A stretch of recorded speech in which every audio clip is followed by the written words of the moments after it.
নমস্কাৰ গুৰু ব্ৰহ্মা গুৰু বিষ্ণু গুৰু দেবা মহেশ্বৰ গুৰু সাক্ষাৎ পৰম ব্ৰহ্ম তস্मै শ্ৰী গুৰুবে নমঃ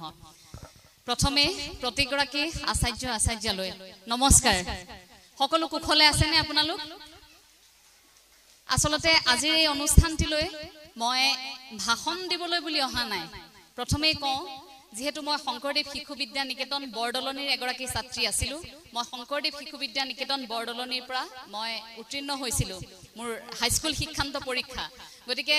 এই যে শংকৰদেৱ শিশু বিদ্যা নিকেতন বুলি কোৱাৰ লগে লগে এটা আবেগ আছে সেই আবেগটোৰ বাবে আসলতে ঢপলিয়াই আহিছো অকনমান সময় স্মৃতি ৰোমন্থন কৰিম বুলি কাৰণ আচাৰ্যসকলৰ সন্মুখত ইমানখিনি কথা কোৱাৰ সেই সাহস মই এতিয়ালৈকে গোটাব পৰা নাই সেই যোগ্যতা মোৰ নাই গতিকে মই প্ৰথমে ক্ষমা বিচাৰি লৈছো যদি কথাত দুই এটা কৰবাত ভুল হয় আচাৰ্যসকলে হেয়া ক্ষমা কৰি দিব যে এগৰাকী প্ৰাক্তন ছাত্ৰী হিচাপে মই ধন্যবাদ জনাইছো প্ৰতিগৰাকী অভিভাৱকক যে অসমত বহু বিদ্যালয় আছে সেইসমূহ বিদ্যালয়ৰ পাছতো আপোনালোকে শংকৰদেৱ শিশু বিদ্যা নিকেতন আপোনালোকৰ সন্তানৰ বাবে আপোনালোকে বাছনি কৰিছে এই কথাটোত বৰ সুখ অনুভৱ কৰিছো ভাল লাগিছে আপোনালোকে সেই সিদ্ধান্ত লোৱাৰ বাবে আৰু শিক্ষাৰ্থীসকলক অভিনন্দন শুভেচ্ছা জ্ঞাপন কৰিছো প্ৰতিগৰাকী ছাত্ৰ ছাত্ৰীক যে আপোনালোকে ইয়াত মই যেহেতু অকনমান বয়সত সৰুৱে হ'ব মুতকৈ গতিকে ছাত্ৰ ছাত্ৰীসকলক মই তুমি সম্বোধন কৰিম তোমালোকে শংকৰদেৱ শিশু বিদ্যা নিকেতন মৰিগাঁওক তোমালোকে বাছনি কৰি লৈছা তোমালোকৰ স্কুলীয়া শিক্ষাৰ বাবে গতিকে এই বিদ্যালয়খনত তোমালোকে যি পাবা হেয়া মনত ৰাখিবা পৃথিৱীৰ কোনো প্ৰান্তত তোমালোকে কোনো বিদ্যালয়ত কিন্তু তোমালোকে হেয়া নোপোৱা আজি এই অনুষ্ঠানটিত এটা বিষয়বস্তু নিৰ্ধাৰণ কৰি দিছিল মোক বিষয়বস্তুটি আছিল যে শিশুৰ বিকাশত পিতৃ মাতৃৰ ভূমিকা শিক্ষকসকলৰ কৰণীয় আৰু লগতে বৰ্তমানৰ শিক্ষা ব্যৱস্থা গতিকে বিষয়বস্তুৰ গভীৰতালৈ যোৱাৰ পূৰ্বে মই বিষয়বস্তুটি অকনমান ভাগ কৰি ল'ব বিচাৰিছো প্ৰথমে মই শিশুৰ বিকাশৰ কথা অকনমান কৈ ল'ব বিচাৰিছো আকৌ কওঁ কথাবোৰ আসলতে নিজা কিছু অভিজ্ঞতা অকনমান সমাজৰ পৰা যি শিকিছো আপোনালোকৰ মাজত থাকি যি শিকিছো তাৰ জৰিয়তেহে ক'ব বিচাৰিম দেই কোনো পৰামৰ্শ দিব পৰা যোগ্যতা নাই কাৰণ শিক্ষানুষ্ঠান এখনলৈ আহি যদি কিবা এটা পৰামৰ্শ মই ভুলকৈ দি থৈ যাওঁ তেন্তে হেয়া মোৰ বৰ ডাঙৰ ভুল হ'ব ঈশ্বৰেও মোক হয়তো মাফ নকৰিব কাৰণ এই যে কুমলীয়া বাহবোৰ এতিয়াই ভাজ লগালে ভাজ ল'ব নহয় যি পাত্ৰত থোৱা হয় তেনেকৈ ভাজ লয় গতিকে কণমানি সকল আছে তেওঁলোকৰ সন্মুখত যদি কিবা এটা ভুলকৈ কৈ পাওঁ সেই কথাটো তেওঁলোকে আকৌ অনুকৰণ কৰিব গতিকে তেওঁলোকৰ আগত কথা কওঁতে আমি প্ৰতিটো খোজত সাৱধান হোৱাটো উচিত শিশুৰ বিকাশৰ কথা কোৱাৰ লগে লগে মই এই সময়খিনিত এই প্ৰেক্ষাপটত অকনমান আপোনালোকক আজিৰ পৰা 10 বছৰ আগৰ অসমখনলৈ লৈ যাব বিচাৰিম অকনমান আপোনালোকৰ নিশ্চয় মনত আছে সেই সময়ৰ পৰিৱেশ পৰিস্থিতি কেনেকুৱা আছিল আজিৰ পৰা বহু বছৰ আগত আপোনাক যেতিয়া আপোনাৰ পিতৃ মাতৃয়ে ডাঙৰ কৰিছিল মোক যেতিয়া মোৰ মা দেউতাই ডাঙৰ কৰিছিল সেই সময়খিনি আৰু আজি আপুনি আপোনাৰ সন্তানক নিচুকাই থকাৰ সময়খিনি হয়তো তেতিয়া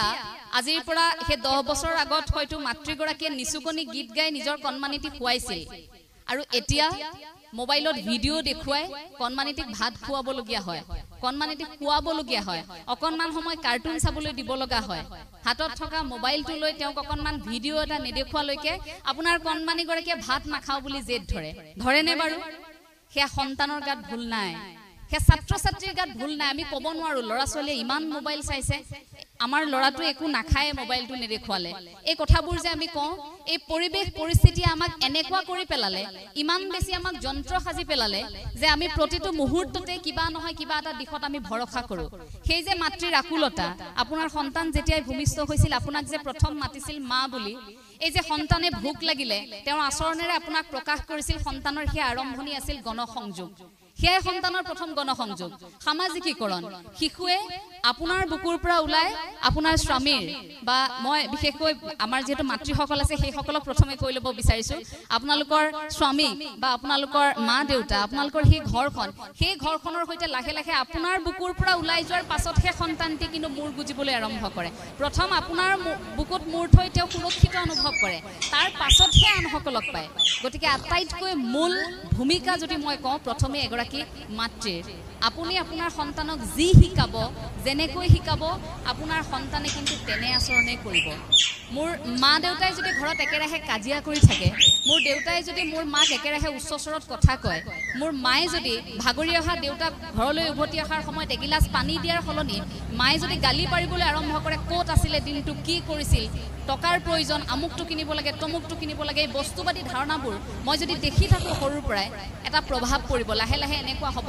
হয় মায়ে যে কথাবোৰ কৈ আছে তাৰ মানে আমি আৰ্থিক সংকটত আছোঁ, তাৰ মানে আমাৰ টকা পইচা নাই, আমি এইটো কৰিব লাগিব। লাহে লাহে শিশুৰ মনত ক্ৰিয়া কৰিব, লাহে লাহে এই সৰুৰ পৰাই আমাৰ বস্তুবাদী এটা ধাৰণা আমাৰ মনত সোমাই যাব যে আমাক এইটো লাগে, আমাক সেইটো লাগে। সন্তানক সদায় নাই আপুনি কেতিয়াও সন্তানৰ সন্মুখত নক'ব, যদিও পৰামৰ্শ দিয়াৰ যোগ্যতা নাই। এই কথাষাৰ এইবাবেই কৈছোঁ, আপুনি যেতিয়া নাই নাই নাই নাই নাই নাই কৰি থাকিব যে আজি আমাৰ এইটো নাই, সেইটো নাই, টকা নাই, অমুক নাই, তমুক নাই, এই নাই নাইবোৰ কৈ থকাৰ লগে লগে আপোনাৰ চাৰিওপাশে এটা ঋণাত্মক প্ৰভাৱৰ সৃষ্টি হয়। এই যে কয় মনটো অকণমান আমাৰ পজিটিভ হৈ থাকিব লাগে, ধনাত্মক হৈ থাকিব লাগে বুলি কয় যে, আমি যি পাইছোঁ তাতে অকণমান সন্তুষ্ট থাকি ঈশ্বৰক অকণমান আমি ভাবিব লাগে যে তুমি মোক যি দিছা প্ৰভু, মই সেইখিনি তেনেকৈ ঘৰখন চলাম। মাতৃগৰাকীয়ে ভাবিব লাগিব, পিতৃগৰাকীয়েও তেনেকৈ ভাবিব লাগিব, তুমি যেনেকৈ দিছা, তুমি যেতিয়া সন্তানক আমাৰ কোলালৈ দিছা, তেওঁক মানুহ কৰাৰ দায়িত্বটো তোমাৰ, আমি থাকিম লগত। গতিকে বস্তুবাদী সমাজখনৰ পৰা আঁতৰাৰ সেই প্ৰথম ধাৰণাটোৱে হ'ব আধ্যাত্মিক চিন্তা চৰ্চা লাগিব পিতৃ মাতৃৰ, আৰু তেতিয়াই লাহে লাহে শিশুৰ সেই বিকাশত প্ৰভাৱ পৰিব। আপোনালোকে আপোনালোকৰ সন্তানক আপোনালোকৰ ঘৰখনৰ পৰা আনি এইখন বিদ্যালয়ত তুলি দিলে, বিদ্যালয়খনত তুলি দিয়াৰ পিছত আপোনালোকতো নিশ্চিন্ত হৈ থাকে যে একো নাই, চিন্তা নাই, কাৰণ এতিয়া শংকৰদেৱ শিশু বিদ্যা নিকেতনত দিছোঁ, আমাৰ ল'ৰা ছোৱালী ভাল হ'ব। সকলোৱে আশা কৰে, কোনো পিতৃ মাতৃয়ে কেতিয়াও নাভাবে যে মোৰ সন্তানক মই বিদ্যালয়ত দিছোঁ বেয়া হ'ব, তেওঁ দুষ্টামি কৰিব, বা বিভিন্ন ধৰণৰ আশা কেতিয়াও নকৰে ভুলকৈ। সদায় নিজৰ সন্তানক লৈ সকলোৱে আশাই কৰে, কিন্তু বিদ্যালয় এখনত দিয়াৰ পাছত আপুনি যে সেই চৌহদত সোমোৱাই থৈ গ'ল আপোনাৰ সন্তানক, তাৰ পাছৰ পৰা আপুনি এনেকুৱা হ'ব নালাগিব যে এতিয়াৰ পৰা আমাৰ দায়িত্ব নাই, দায়িত্ব এতিয়া শিক্ষক শিক্ষয়িত্ৰীৰ। আপুনি ভাবিব নালাগিব যে এই কামটো আচাৰ্যৰহে দায়িত্ব, এইটো আমাৰ নহয়। আপোনাৰ সন্তানে বিদ্যালয়ত কি কৰিছে, কি পঢ়িছে, কোনগৰাকী আচাৰ্যৰ সৈতে কথা পাতি ভাল পায়, সেই কথাবোৰ জানিব লাগিব। কিয় জানেনে? সেই ক্ষেত্ৰটোতে সেই শিশুৰ মনস্তত্বৰ অধ্যয়ন। আপুনি সন্তানক বিদ্যালয়লৈ পঠিওৱাৰ পাছত আপোনালোকে অকণমান সময় হ'লেও নিশাৰ ভাগত আপোনালোকে যেতিয়া কথা পাতিব, মই মনোবিজ্ঞানৰ ছাত্ৰীৰ বাবে এই কথাখিনি কৈছোঁ দেই, তেতিয়া অন্ততঃ এবাৰ হ'লেও আপুনি সুধিব আজি কোনগৰাকী আচাৰ্যই কি পঢ়ালে, কোনগৰাকী আচাৰ্যই কি পঢ়ালে, আৰু অকণমান শিশুগৰাকীৰ পৰা জানিবলৈ চেষ্টা কৰিব তেওঁৰ প্ৰিয় কোনগৰাকী, কোনে পঢ়ালে তেওঁ বেছিকৈ বুজি পায়, তেওঁ এটা বিষয় বুজি নাপায়। ধৰি লওক গণিত, মই আগতে গণিত খুব বেয়া পাইছিলোঁ। গণিতৰ আচাৰ্য অহাৰ লগে লগে আমিতো শ্ৰেণীকোঠাত সোমোৱাৰ লগে লগে ওম কৰোঁ, ওম কৰি থাকোঁতেই মই ভগৱানক মনে মনে ভাবি থাকোঁ যে আচাৰ্য কিয় আহিলে, নহা হ'লে ভাল আছিল, আজি যদি শ্ৰেণীটো নকৰোঁ বুলি কৈ দিয়ে ক্লাছটোত। মনত এনেকুৱা হৈ গৈছিল, আৰু গণিত বিষয়টো বেয়া পাওঁ কাৰণে এনেকুৱা হৈছিল যে মই আচাৰ্যকে বেয়া পাওঁ,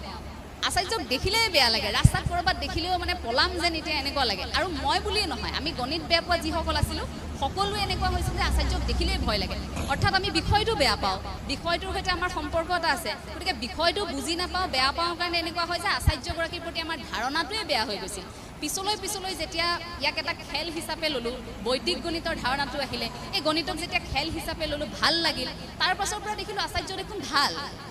পিছত এনেকুৱা অনুভৱ হৈছিল আচাৰ্যৰ সৈতে ইমান দিন কিয় কথা পতা নাছিলোঁ, ইমান ভালকৈ আমি কিয় সমস্যাবোৰৰ বিষয়ে কোৱা নাছিলোঁ। আটাইতকৈ বেছি বিদ্যালয়খনত থকা, নিকেতনত থকা আটাইতকৈ খঙাল আচাৰ্যগৰাকী কোনোবা এটা মুহূৰ্তত আপোনাক ইমান বেছি সাহস দিব, আপুনি ভাবিব নোৱাৰিব যে ইমান খং কৰি থকা, অলপ আগত মোক ইমানকৈ পিতা সেই আচাৰ্যগৰাকীৰ মনত মোৰ প্ৰতি ইমান বেছি সহানুভূতি, মোৰ প্ৰতি ইমান মৰম থাকিব পাৰে। ছাত্ৰ ছাত্ৰীসকলৰ সেই মনস্তত্বৰ অধ্যয়ন পিতৃ মাতৃয়ে কৰিব লাগিব যে শিশুৱে কাৰ সংগত আছে, কেনেধৰণৰ আচাৰ্যৰ পৰা তেওঁলোকে শিক্ষা গ্ৰহণ কৰি সুখী হৈছে, তেওঁলোকে কি বস্তু আহৰণ কৰি আছে, এই কথাখিনি আপোনালোকে চাব লাগিব। তাৰ পাছতে আহিলে মাতৃসকলৰ কথাখিনি, সেয়া অভিভাৱকৰ শিক্ষাগুৰুৰ সৈতে আমাৰ এটা সম্পৰ্ক আছে খুব সুন্দৰ। ছাৰে খুব সুন্দৰকৈ এটা কথা কৈছিল যে এই সম্পৰ্কটো শংকৰদেৱ শিশু বিদ্যা নিকেতনত খুব অটুট হৈ থকা দেখিবলৈ পোৱা যায়, ইমান মজবুত হৈ আছে, আজিলৈকে ভাঙিব পৰা নাই সেই সম্পৰ্ক। আজিও আচাৰ্যাক দেখিলে সকলোৱে ৰাস্তাত নমস্কাৰ দিয়ে, তোমালোকে দিয়ানে? য'তেই নেদেখোঁ আচাৰ্যাক দেখাৰ লগে লগে মুখৰ পৰা আচাৰ্য নমস্কাৰ শব্দটো ওলাইনে? আচাৰ্য শব্দটো নুফুটিলো আমিতো আৰ্য নমস্কাৰ বুলিয়ে কৈ থওঁ কাৰণ দূৰত দেখো যে দূৰৰ পৰা চিঞৰিবলগীয়া হয় যিমান দূৰত থাকক আৰ্য নমস্কাৰ এনেকৈ কয় আচাৰ্যহঁতে কেতিয়াবা বিয়া ঘৰত থাকিলেতো লাজ পাই যায় আমি ইমানেই চিঞৰো আমাৰ সেইটো ভাল লগা কথা আছিল আৰ্য নমস্কাৰ আচাৰ্য ক'বলৈ সময়ে নাথাকে মানে একদম চিঞৰ বাখৰকৈ হ'লেও নমস্কাৰটো দিব লাগে সেই মনত এটা তাৰণা আছিল ধাৰণা আছিল আচাৰ্যৰ প্ৰতি এই লাহে লাহে আমাৰ প্ৰযুক্তিবিদ্যাৰ উন্নতি এই গ্ল'বেলাইজেশ্যন এই বিশ্বায়নৰ সময়খিনি তেনেকুৱা হৈছে আমাৰ শিক্ষাগুৰুৰ সৈতে আমাৰ সম্পৰ্কটো অকণমান লাহে লাহে এনেকুৱা হৈছে দূৰত্ববোৰ বাঢ়ি আহিছে অন্তত শংকৰদেৱ শিশু বিদ্যা নিকেতনত সেই পৰিৱেশটো আমি এতিয়ালৈকে দেখা নাই কাৰণ শংকৰদেৱ শিশু বিদ্যা নিকেতনত আচাৰ্যসকলে শিক্ষাৰ্থীসকলক বুকুৰ পৰা ওলাই যাব নিদিয়ে কিয় জানেনে এই যে পৰীক্ষাৰ আগে আগে আচাৰ্যসকলে এটা দল ঘৰে ঘৰে যায় আপোনালোকৰ ইয়াত যায়নে বাৰু কেনেকৈ পঢ়িছে কি কৰিছে পৰিৱেশটো কেনেকুৱা অকণমান বুজিবৰ বাবে যায়নে আমাৰ ঘৰলৈ গৈছিল আমাৰ ঘৰলৈ যাওঁতে দাদা আৰু মই খুব ভয় কৰোঁ শেষ মৰিলোঁ কি বা কথা কৈ দিয়ে মা দেউতাই ঠিক নাই আমাৰ কাৰণে আটাইতকৈ বেছি ভয় লগা মইতো ভাবিছিলোঁ যে পৃথিৱীত সেইটোতকৈ আৰু ভয়ানক কথা একো হ'বই নোৱাৰে তাৰ পাছত ভাবিলোঁ সেয়া দেখোন এটা মানে সাধাৰণ চিটুৱেশ্যন এটা পৰিস্থিতিহে মাত্ৰ আচাৰ্য ঘৰলৈ অহাৰ সমান ভয় একো ডাঙৰ কথা যেন একো নায়েই সেই ধাৰণাটো খুব মনত আছিল গতিকে সেই মুহূৰ্তত যে আচাৰ্যসকল যে আমাৰ ঘৰলৈ যায় তেতিয়া কিন্তু স্কুলৰ যিগৰাকী আচাৰ্য যেনেকৈ থাকে সেই মনোভাৱটোত কিন্তু তেওঁলোক নাযায় সেইদিনা তেওঁলোকক অকণমান আপুনি পৃথক দেখিব অকণমান যদি আপুনি তেওঁলোকক চায় সেইদিনা আচাৰ্যাৰ মুখমণ্ডলত আপুনি যদি আচাৰ্য হয় তেন্তে মাতৃসুলভ এটা স্বভাৱ আপুনি দেখিব যদি আচাৰ্য হয় তেন্তে পিতৃসুলভ এটা স্বভাৱ আপুনি দেখিব মূৰত হাত বুলাই আহিব সময়ত আচাৰ্যই কৈ থৈ আহিব ভালকৈ পঢ়িবি দেই সেইদিনা আকৌ আপোনাক নকয় এচাত দি থৈ কিন্তু সেইদিনা ঘৰত নাহে সেইদিনা আপোনাক মৰম কৰি থৈ আহিব এই যে দায়িত্বটো কেৱল বিদ্যালয়খনলৈ আহিলে পঢ়ালে গুচি গ'ল এইখিনিতে দায়িত্বটো শেষ হৈ নাথাকে আচাৰ্যসকলৰ এই কথাটোৰ বাবে মই আজীৱন সুখী যে মই শংকৰদেৱ শিশু বিদ্যা নিকেতনৰ এগৰাকী ছাত্ৰী হ'বলৈ পালোঁ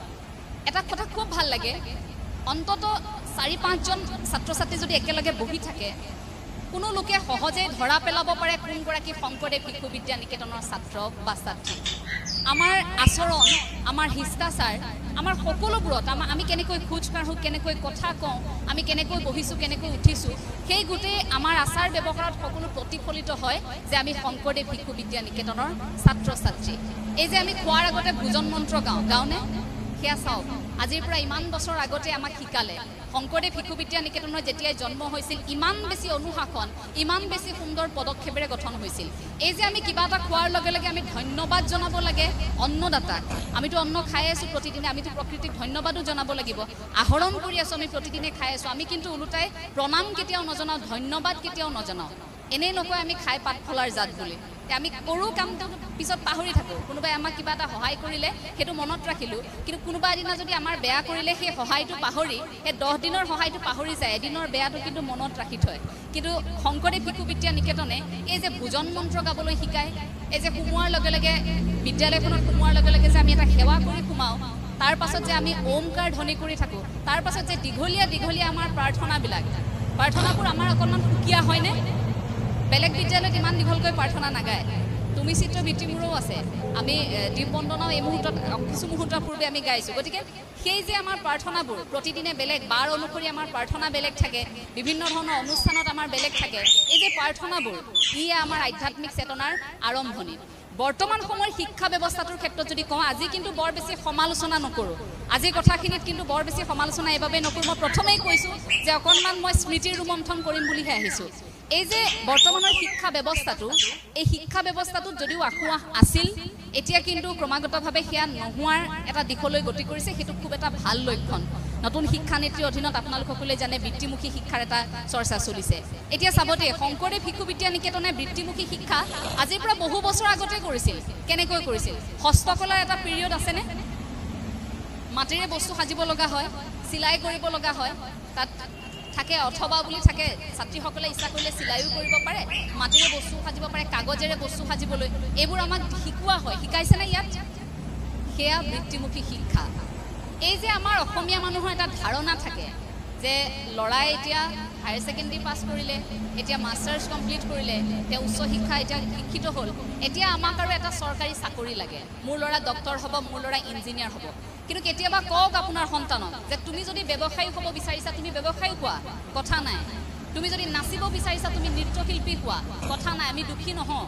তুমি যদি বাদ্যযন্ত্ৰত তুমি ইমান ৰাপ তুমি বাদ্যযন্ত্ৰী হ'ব বিচাৰিছা তুমি বজোৱা আমাৰ আপত্তি নাই কিন্তু কেতিয়াও আমি এই কথাটো কিয় ক'ব নিশিকিলো যে তুমি যি কৰা তোমাৰ লক্ষ্যত তুমি উপনীত হোৱা সেই কামখিনি কৰা য'ত তুমি সুখী আমি সুখী অন্ততঃ তুমি 10 জনক বেয়া কৰি সেই কামটো কৰা নাই আমাৰ মনত এই ধাৰণাটো কিয় থাকে আপুনি চাব এটা প্ৰমাণ যদি আমি কৰোঁ যে এগৰাকী ব্যৱসায়ী প্ৰতিমাহে তেওঁ ধৰি লওক 5 লাখ টকা তেওঁ প্ৰতিমাহে তেওঁ ব্যৱসায়ৰ পৰা তেওঁ সেয়া ঘটি আছে তেওঁ অৰ্থনৈতিক স্বাৱলম্বিতা ব্যৱসায় কৰি তেওঁ কিন্তু শিক্ষা গ্ৰহণ কৰিলে খুব বেছি হায়াৰ ছেকেণ্ডেৰীলৈকে তেওঁ পঢ়িলে উচ্চতৰ মাধ্যমিক তেওঁ পঢ়িলে উত্তীৰ্ণ হ'ল তাৰপিছত ব্যৱসায়ত তেওঁ লাগিলে কিন্তু তাৰ পাছত আপুনি চাব আন এগৰাকী শিক্ষাৰ্থী চতুৰ্থ বৰ্গৰ এটা চাকৰি লৈছে অথচ তেওঁ ঘৰখন কোনোমতে চলাই আছে মাহত 30,000 টকা 20,000 টকা বা 10-15,000 টকাৰ দৰমহা পায় কিন্তু আমাৰ ধাৰণাটো কি নালাগে 5 লাখ টকাৰ সেই ব্যৱসায় নালাগে তুমি হেৰি কৰিব কিন্তু আমাৰ মনত এটাই ধাৰণা যে চৰকাৰী চাকৰি এটা লোৱা আমাৰ হিৰাই প্ৰবাহিত হৈ আছে অসমীয়াৰ সেইটো ধাৰণা এটা চৰকাৰী চাকৰি লাগে বিহাৰত কিয় ল'ৰা ছোৱালী জন্ম হোৱাৰ লগে লগে কিয় কয় যে কালেক্টৰ বননা হে কিয় কয় তেওঁলোকেতো সেইটো ধাৰণা তেওঁলোকে ইউপিএছচি চাওকচোন কিমান সংখ্যক থাকে কেনেধৰণৰ উদ্যমতা প্ৰতি বছৰে কিন্তু আমাৰ কি হয় আমাৰ সেই ডক্টৰ ইঞ্জিনিয়াৰ আমি কেইটামান বিভাগহে চিনি পাওঁ তাৰ বাহিৰে আমি একো বাকীবোৰ দিশত আমি ইমান বেছি চিন্তা কৰি নাথাকোঁ আমি ভাবি নাথাকোঁ আপুনি চাব যে ডলি জেন বুলি এগৰাকী মহিলা তেওঁ শাৰী পিন্ধায় অকল শাৰী পিন্ধাব জানে তেওঁ 350টা প্ৰকাৰৰ শাৰীখন পিন্ধাব জানে আৰু এবাৰ এখন শাৰী পিন্ধাওঁতে তেওঁ প্ৰায় 5 লাখ টকা লয় নীতা আম্বানী পৰহিদিনা শাৰী পিন্ধাইছে তেওঁতো আৰ্থিকভাৱে স্বাৱলম্বী হয়নে নহয় তেওঁ স্বাৱলম্বী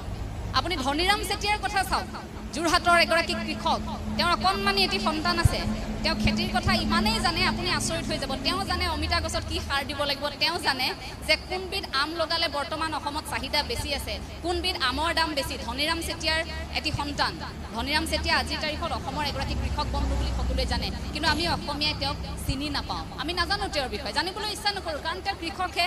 যাদৱ পায়েঙক এটা অনুষ্ঠানতহে সম্বৰ্ধনা জনোৱা হয় এটা অনুষ্ঠানত অকণমান সময়ৰ বাবে সম্বৰ্ধনা জনায় তাকো এনেকুৱাও সময় মই দেখিছোঁ গুৱাহাটী বিশ্ববিদ্যালয়ত এদিন এটা ঘটনা হৈছিল সেইদিনা যাদৱ পায়েঙক মতাৰ বাবে হ'ব দিয়ক আৰু অনুষ্ঠানটোত মই নাযাওঁ কোন আছে সুধিছে সোধাৰ পাছত এই যাদৱ পায়েঙহে আহিব হ'ব আৰু সাধাৰণ মানুহৰ লগত একে শাৰীতে বহিবলৈ কিছু উচ্চাকাংক্ষা থকা ব্যক্তিয়ে বেয়া পায় এই যে টকাৰ গৌৰৱ অহংকাৰ কিছু লোকৰ থাকে সেইসকলে বেয়া পায় তেওঁলোকে বৃত্তিমুখী শিক্ষাৰ কথা তেওঁলোকে কয় মেলে মিটিঙে ঠিকেই কয় কিন্তু ঘৰত গৈ নিজৰ সন্তানক সেইটোৱে ক'ব তুমি সমাজত এখন উচ্চ আসন লোৱা তুমি এই পদবীটো লোৱা এই পুৰস্কাৰটো আজৰি আনা সেই প্ৰেছাৰাইজটো সেই হেঁচাটো আমি আমাৰ সন্তানক আমি প্ৰয়োগ কৰি